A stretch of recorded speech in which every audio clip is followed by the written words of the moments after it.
अस्सलाम नाज़रीन। जमहूरियत क्या है? जमहूरियत एक वहम है, एक ख़्याल है, एक फ़िक्र सा आइडिया है। बादल की तरह हल्की सी हवा चलती है, उड़ जाता है। उसका पर्पस था मुझे और आपको प्रोटेक्ट करना, हमारे थॉट्स को एक्सप्रेस करने का प्लेटफॉर्म क्रिएट करना, कोई तरीका ईजाद करना हमारे लिए जहाँ पे हम डिस्ट्रीब्यूशन ऑफ फंड्स, कहाँ पे सरकार को पैसे लगाने चाहिए, सरकार में कौन होना चाहिए, उसको कंट्रोल कर सकें। वो सारे मैकेनिज़म्स हमसे ले लिए गए। तो अब जो भी हमारे मुल्क में हो रहा है वो हम एज थर्ड पार्टी ऑब्जर्वर्स ही देख सकते हैं। ना हम उसमें कुछ कर पाते हैं, ना हम उसको रोक पाते हैं, सिर्फ हम देख के ऑब्ज़र्व कर सकते हैं कि इस मुल्क में हो क्या रहा है। और इतनी वेरीड तरीके से लोग यहाँ पे कार्रवाइयाँ डाल रहे हैं, पैसे कमा रहे हैं कि ऑलमोस्ट झूठ लगता है कि 70-75 साल से एक मुल्क ऑपरेट कर रहा है, लुटी जा रहा है, लुटी जा रहा है, लुटी जा रहा है, और हर कोई लूट रहा है, जिसका जहाँ दांव लग रहा है लूट रहा है। लेकिन मुल्क फिर भी खड़ा हुआ है, मुल्क फिर भी ऑपरेट कर रहा है। तो एक लम्हे के लिए हम कभी कभार बैठ के सोचते हैं कि अगर इस मुल्क के साथ 5% भी वफादारी कर दी जाती तो पता नहीं हम कहाँ खड़े होते। कि डिस्पाइट बिलियंस लुटने के, लाखों के हिसाब से लोग ओवरऑल हिस्ट्री कत्ल होने के, ये मुल्क फिर भी खड़ा हुआ है, ऑपरेट कर रहा है, न्यूक्लियर पावर है। तो कभी कभार इस दुश्वारी में हमें एक मॉडर्न डे मिरेकल नज़र आता है कि ये मुआवजा है, ये चीज़ खड़ी हुई है। छोटी सी मिसाल दे देते। कोहिस्तान करप्शन स्कैंडल था, 6-7 महीने हमने पहले कवर किया था कि किस तरह फाइनेंसेस केपी गवर्नमेंट के एकदम से गायब कर दिए गए थे, लगभग 40 अरब के करीब। अब ज़ाहिर है उसमें इन्वेस्टिगेशन हो रही थी, उस टाइम पे मेजर अरेस्ट हो रहे थे, कई सरकारी ऑफिशियल उसमें अरेस्ट हुए, अभी आगे भी मेजर अरेस्ट होने हैं। उसकी रिकवरीज होना शुरू हो रही हैं। 940 मिलियन की गाड़ियाँ रिकवर हो गई हैं, मकान रिकवर हो गया है जो अपेरेंटली इस्तेमाल हुए थे परिज़ाद ड्रामे के अंदर भी, कैश रिकवर हो गया है, इंडिविजुअल डिटेल्स आ गई हैं गाड़ियों की, Mercedes, BMW, Audi, Porsche, Taycan, Toyota land, Fortuner, Highland, कई चीज़ें होंगी। 1 बिलियन के करीब नैब ऑलरेडी कैश कस्टडी में ले चुके थे, फॉरेन करेंसियाँ भी थी। ये सारा कुछ पढ़ के ना नून लीग मैदान में चढ़ जाएगी कि देखे देखे PTI चोर है, PTI वाले कहेंगे देखे देखे ये ब्यूरोक्रेसी चोर है। ये प्रॉब्लम नहीं है, प्रॉब्लम ये सब चोर है। जो जिसको चोरी का इल्ज़ाम लगा रहा है वो खुद भी चोर है। तो मज़ा नहीं आ रहा, बात में वो दमखम नहीं है। मसलन पंजाब के बजट में 1 ट्रिलियन की डिस्क्रेपेंसी निकलती है, तो PTI बंदूक ले कहते जनाब देखा हमने कहा था कि ये सारे चोर हैं। 40 अरब का वहाँ स्कैंडल हो जाता है, नून लीग कहती जनाब देखें वो चोर है। मुझे अज़मा बुखारी साहिबा की स्टेटमेंट याद आ गई जिन्होंने इस स्कैंडल के ऊपर कही थी कि जब आप बिल्ली से कहेंगे कि दूध की रखवाली करे तो दूध कैसे बचेगा। हम भी यही कहते हैं, अगर पूरा मुल्क दूध है तो ये जो बिल्ले हैं कई सारे, आपने इनको हुकूमतों में बिठाया हुआ है, तो ये दूध ही हमारा लुटना है, ज़ाया होना है। शुरू हमने इस खबर से इसलिए किया था क्योंकि ये खबर हर जगह गर्दिश कर रही है। नून लीग के सारे सोशल मीडिया अकाउंट इस खबर को रीट्वीट कर रहे हैं। वो वेट कर रहे होते हैं कि कोहिस्तान करप्शन स्कैंडल के अंदर कोई भी अपडेट है तो फ़ौरन से पहले वो उसको चलाएं। बैरिस्टर शहजाद वाली खबर कि जी उन्होंने शायद 2 अरब रुपये लिया है, सब ने जी तो उनके चलाई हर चीज़ की, और वाइस वर्सा भी होता रहता है। लेकिन ये इरेलीवेंट है खबरें। हमारे माजी में, हमारे करंट अफेयर्स में इससे कई बड़े करप्शन स्कैंडल हो रहे होते हैं, मंजर आम पे हो रहे होते हैं। 2 अरब की करप्शन तो करप्शन ही कोई नहीं है, अमाउंट ही कोई नहीं है। अगर आप मैथमेटिक्स करें स्पेंडिंग गवर्नमेंट की, फिरोजपुर रोड को पेंट करने की स्पेंडिंग, अंडरपास बनाने की स्पेंडिंग, कई इस तरह की चीज़ें हैं, तो ये 2 अरब कहीं फैक्टर इन ही नहीं करता। और ऑनेस्टली अब हमारे आला अफसरान, ब्यूरोक्रेट्स, जुडिशरी के लोग, मिलिट्री इस्टेब्लिशमेंट के लोग, पॉलिटिशियंस, ये इस अमाउंट को इतना इनसिग्निफिकेंट समझते हैं। ये इसी तरह के सड़क से आपने 2 रुपये उठा लिए सिक्का, आप उसको क्राइम ही नहीं समझते। तमाशा चल रहा है, इस गंगा में सारे मामला ठीक करें। अच्छा, तमाशा किस लेवल का है? ये तो पैसे हैं ना। 40,000 बंदा चंद सालों में इराक, सीरिया और ईरान गया और वापस ही नहीं आया। यानी यहाँ से ऑफिशियल तरीके से गए हैं और मुड़ वापस ही नहीं आए। और सरकार के पास इसका कोई प्रॉपर रिकॉर्ड ही नहीं है कि हर साल हम कितने पिलग्रिम्स भेजते हैं ज़ियारतों के लिए। ये ज़ायरीन में से लोग हैं। अब वो बंदे कहाँ जाते हैं, वहाँ पे वो सेटल हो जाते हैं, वहाँ से वो यूरोप भाग जाते हैं, वहाँ से वो दहशतगर्दी में शामिल हो जाते हैं। ये भी दोस्त है ना।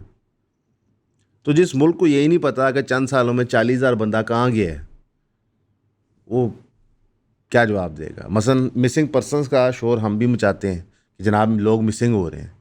40,000 बंदा मुल्क से ही मिसिंग हो गया है, हमें पता ही नहीं कहाँ है, परवाही कोई नहीं। अच्छा, इतना ही बंदा पिछले साल हज में नुकसान कर बैठा है, परवाही कोई नहीं। करप्शन में चलो ये तो खुशी होती है ना कि कोई पैसे कमा रहा है, इनएफिशिएंसी और नेग्लिजेंस में तो सिर्फ नुकसान हो रहा है।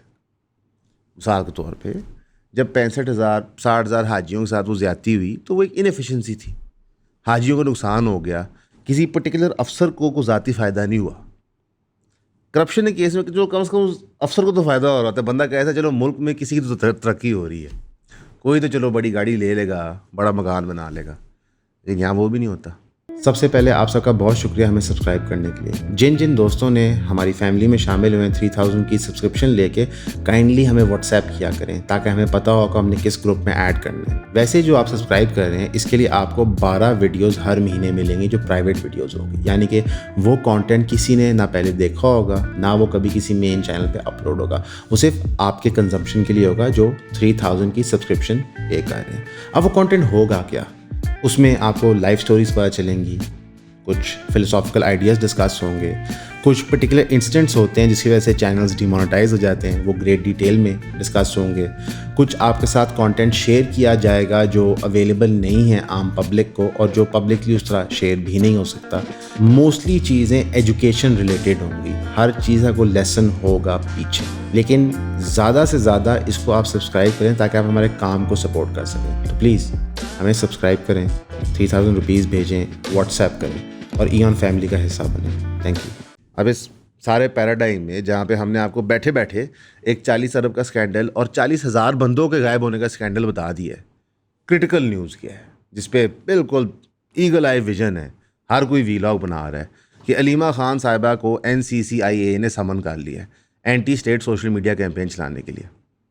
और उन्होंने ये भी कह दिया कि अगर वो पेश नहीं होंगी लाहौर के अंदर गुलबर्ग 2 में, ये हमारे करीब ही है, वैसे इस दफ्तर में भी पेश हुआ हूँ, ठीक है, लेकिन वो एक और वीडियो के सिलसिले में 11:30 बजे तक वो पेश नहीं होंगे, यानी कि अभी बज रहे हैं 10:30, 1 घंटे तक, और जब तक ये वीडियो होगी तब तक वो पेश हो गई होंगी होपफुली। तो वो पेश नहीं होंगी तो हम समझेंगे कि उनके पास अपने बयान के हक़ में बात ही करने को कोई चीज़ नहीं है। हालांकि बंदा अक्ल मारता है कि आपको एक नोटिस आया है, आपका जो बयान है वो तो आपका वकील लिख के भी दे देता है, नहीं फिज़िकली पेश हो। वो जो अफसर है वो कहता है जनाब यहाँ पे आप बैठें, हमसे बात करें, बताएं आपने ये क्यों किया। जब मज़े की बात क्या है कि मुझे आज तक नहीं समझा कि एंटी स्टेट स्टेटमेंट क्या होती है। हमारे दफ्तर के अंदर भी बहुत बहस होती है कि लैंग्वेज बेहतर की जाए, अच्छी बात है। मेरे वाल साहब तो कहते हैं तुम्हारी उर्दू बहुत बुरी है, जो है इसमें कोई शक दो राय नहीं, इसको बेहतर किया जाए। लेकिन हम आज तक दफ्तर में को 20 लोग हैं, हम डिफ़ाइन नहीं कर पाए एंटी स्टेट क्या होता है या एंटी स्टेट लैंग्वेज क्या होती है, हमें समझ नहीं आती, क्योंकि हर दफ़ा यार्ड स्टिक चेंज कर जाती है। कभी कभार कुछ बात करना ठीक होता है, एंटी स्टेट नहीं होता। अच्छा, वही बात आप 6 महीने बाद करें एंटी स्टेट हो जाती है, और उसके 6 महीने बाद वो फिर नॉर्मल हो जाती है। ये अजीब छड़ी है एंटी स्टेट कि जब मर्ज़ी किसी पे बरसा दी जाए, जब कभी किसी के ऊपर मुसल्लत कर दी जाए। 26-27 यूट्यूबरों को किसी बंदे ने कहा जी बैन कर देना चाहिए, एंटी स्टेट एक्टिविटी करें, कोर्टों ने कहा जी बिल्कुल ठीक है। वो फिर यूट्यूबर गए, उनके खिलाफ मुकदमे के, जनाब क्या बात है, फिर कोर्ट ने कहा नहीं, हाँ नहीं कुछ बात है, कुछ दमखम है, समझ नहीं आ रही, कुछ करते हैं देखते हैं। इतना आसान है। यानी कि मैं यहाँ से बैठूँ एक अदालत में जाकर कहूँ कि सलमान ने फ़लाँ चीज़ कही है वो एंटी स्टेट है, तो पहले कोर्ट उसको एंटी स्टेट डिक्लेयर करेगी, फिर सलमान जाकर अपना दिफा करेगा। यानी कि आप गिल्टी हैं पाकिस्तान में, ये जो सड़क पर शहरी चल रहे हैं गिल्टी हैं। वो जो मोटरसाइकिल वाले बुज़ुर्ग थे वो गिल्टी थे, उसके बाद उनका अब गिल्टी से आप इनोसेंट का सफ़र इख्तियार करें। अच्छा है। अच्छा, मुझे पर्सनली मज़ा आता है जब ये सियासतदानों के साथ होता है। पूछे क्यों? ये निज़ाम है, इसके फाइनेंशियल बेनिफिशरी वो हैं, मैं और आप तो नहीं हैं।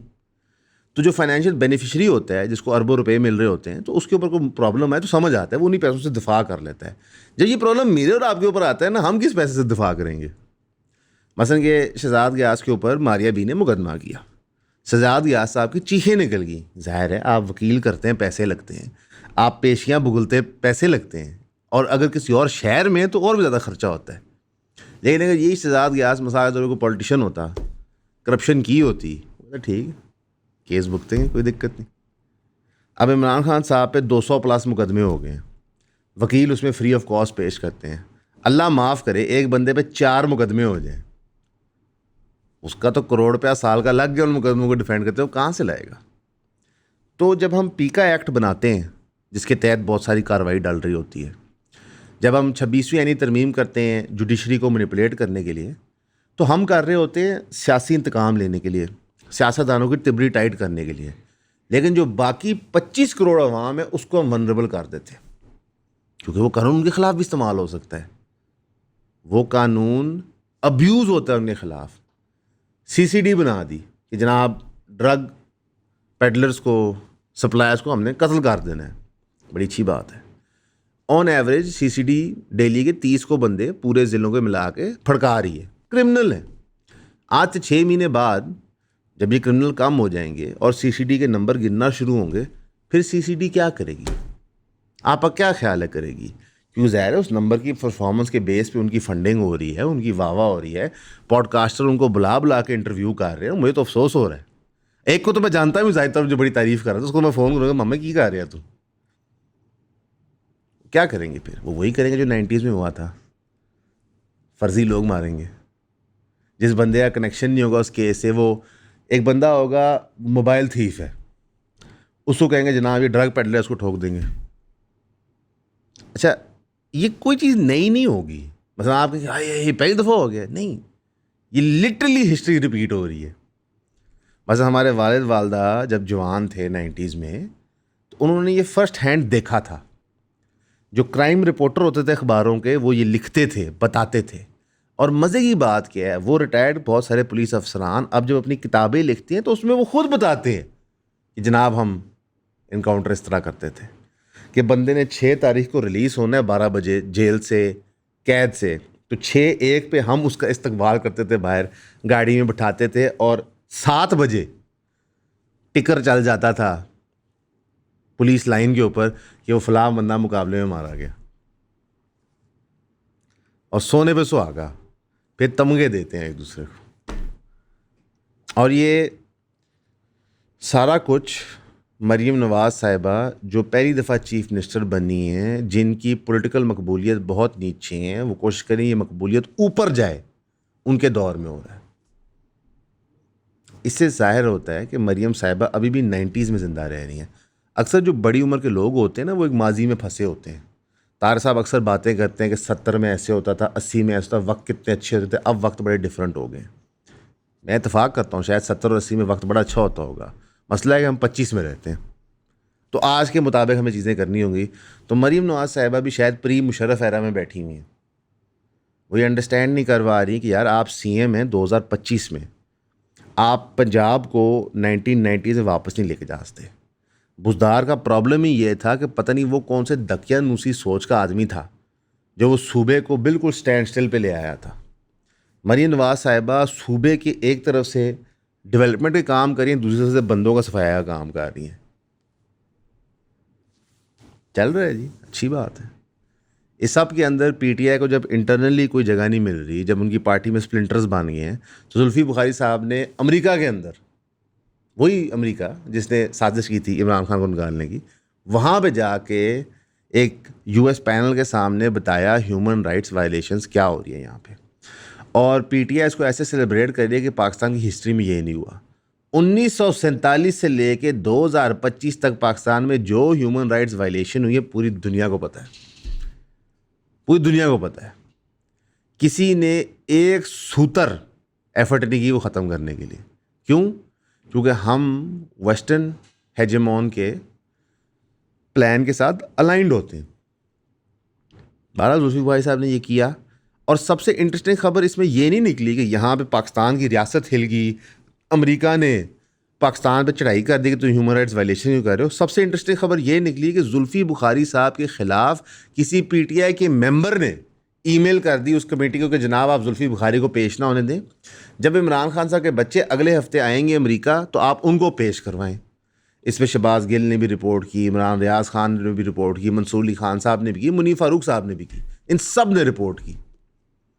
ये कोई खबर है यार कि पीटीआई में इन फाइटिंग है?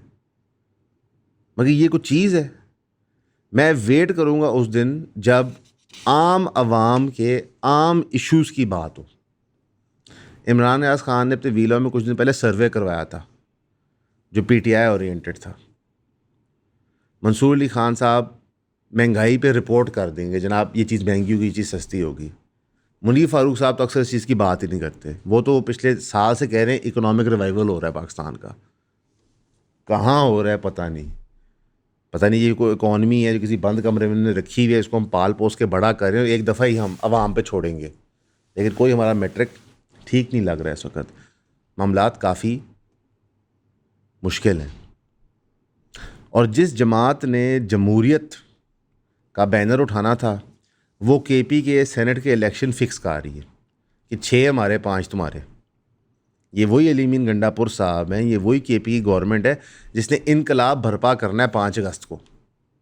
पूरे मुल्क में रैलियां लीड कर रही हैं। वो ऑपोजिशन जो बकौल इनके फॉर्म 47 की है, वो ऑपोजिशन बकौल इनके जो इमरान खान को जेल में रख के बैठी हुई है, वो ऑपोजिशन बकौल इनके जिन्होंने इनके लोग शहीद किए जलसों के अंदर, उनके साथ बैठ के ये सेटिंग खेल रहे हैं। मैं आपको यहाँ पे अपना मौक़िफ़ भी दे देता हूँ। मुझे कोई दिक्कत नहीं है कि वो सेटिंग खेल रहे हैं, मुझे कोई दिक्कत नहीं है वो मुफाहमत कर रहे हैं। लेकिन अगर वो मुफाहमत इस चीज़ के सर पे कर रहे हैं कि हमारे पास 1 लाख बंदा है जो अपनी जान देने को तैयार है और हम हर 3-4 महीने बाद 3-4 लोगों की जान का नजराना पेश करेंगे ताकि हमें डील बेहतर मिल जाए, मुझे इससे प्रॉब्लम है। दाव पे अपने आप को लगाओ, अवाम क्यों दाव पे लगाते हो? अजीब सिस्टम है ना। करप्शन करें ये, पैसा कमाएं ये, प्रिविलेज ये एंजॉय करें, जाने हमारी चली जाए। अब इस सारे प्रोसेस के दौरान बलूचिस्तान के कलात एरिया में एक बस पे ग्रेनेड का हमला होता है। 3 लोग उसमें शहीद हो जाते हैं, 7 लोग इंजर हैं। इसके अंदर अमजद साबरी जो फौत हो चुके हैं उनके कवाल जा रहे थे, उनको टारगेट किया गया। बलूचिस्तान के सीएम ने कंडेम कर दिया, बड़ी मेहरबानी तू इस्तीफ़ा दे भाई, तेरे से नहीं संभल रहा सूबा, या अनाउंस कर दो कि जनाब मैं तो सूबा चला नहीं रहा, ताकि जो एक्चुअल पावर है उसको हम पूछ सकें जनाब ये क्या हो रहा है। मसलन DGI-SPR साहब प्रेस कॉन्फ्रेंस करते हैं कि हम इस फितने को छोड़ेंगे नहीं, वो फितना हमारे बंदे मारी जा रहा है और फितना है। साथ ही ISPR साहब ने अनाउंस किया कि 3 इंडियन स्पॉन्सर्ड टेररिस्ट ने ड्यूरिंग IBO क्या कहते हैं एक हमारे मेजर तारिक को शहीद कर दिए।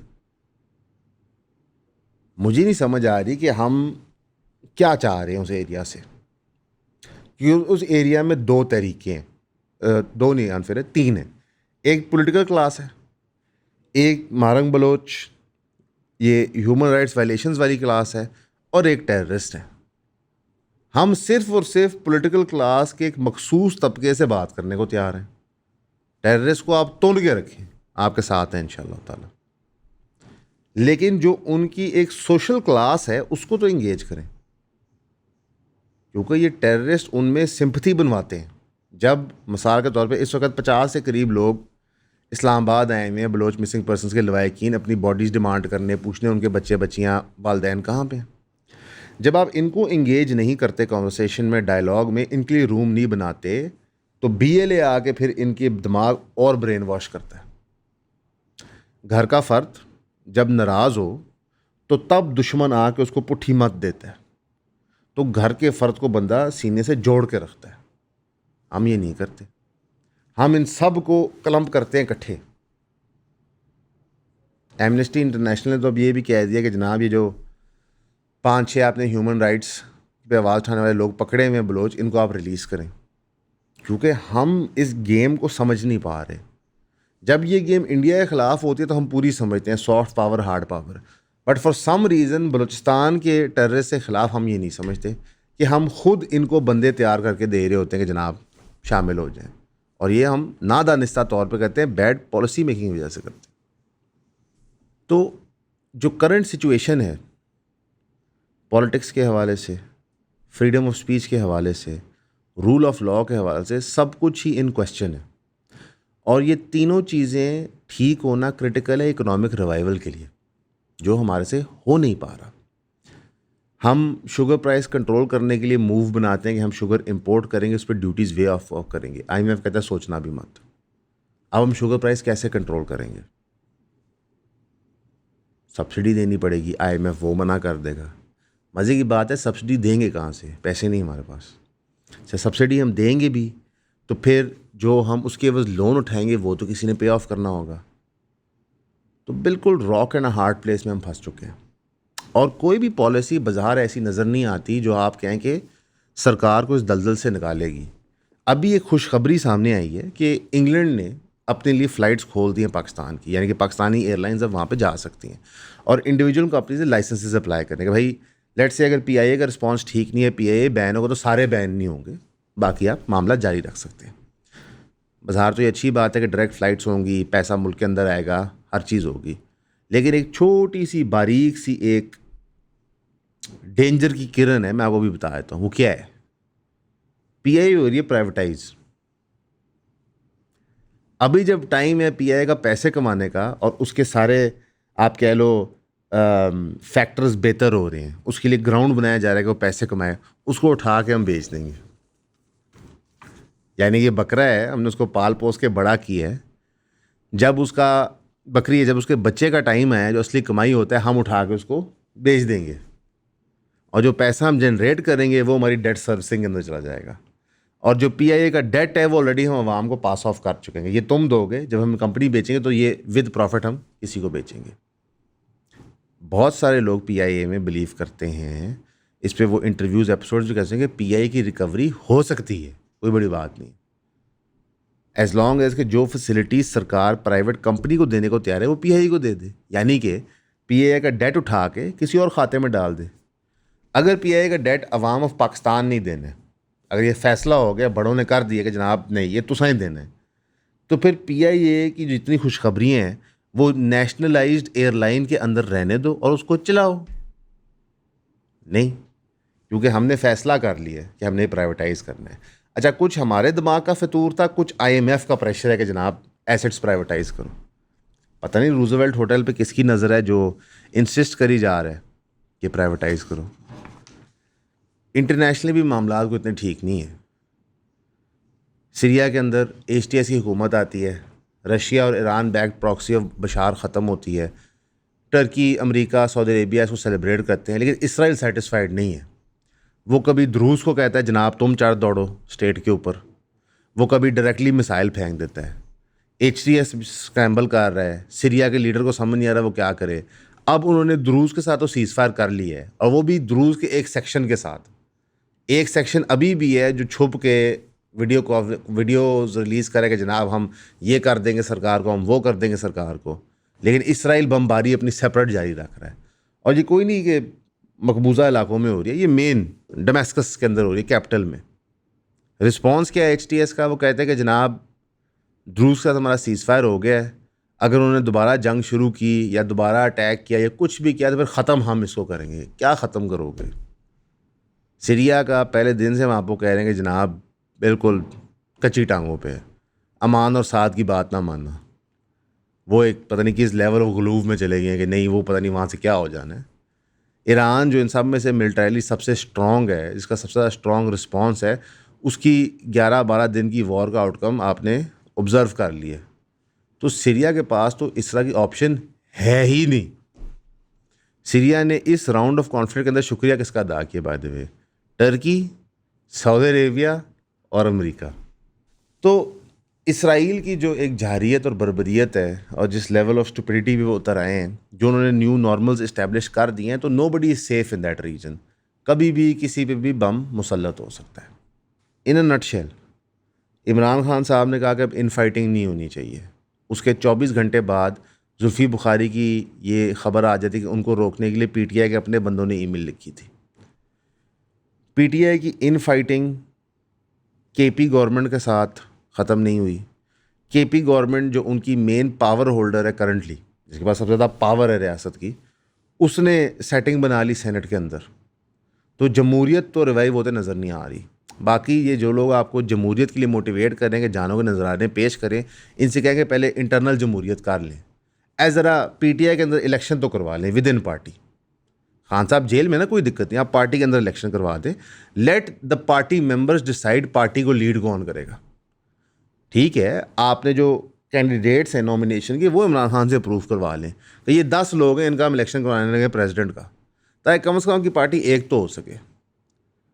लेकिन हमारी हर सियासी जमात रूल विद आयरन फिस्ट होती है। मसला ये है कि पीटीआई की आयरन फिस्ट इस वक्त जेल में बैठी हुई है। हमारे लिए दुआ कीजिए, पाकिस्तान के लिए करें, सीरिया के लोगों के लिए करें, जनरली मुस्लिम उम्मा के लिए करें, क्योंकि मामलात मुश्किल दर मुश्किल हो जा रहे हैं। फाइनेंशली अपने आप को प्लीज़ सिक्योर रखें, पुट्ठी चीज़ों में इन्वेस्ट मत करें, स्कैम्स के लिए ट्रैप ना हो। 2025 और 26 का फिस्कल ईयर टफ होना है। हमेशा की तरह आपका सुनने का शुक्रिया।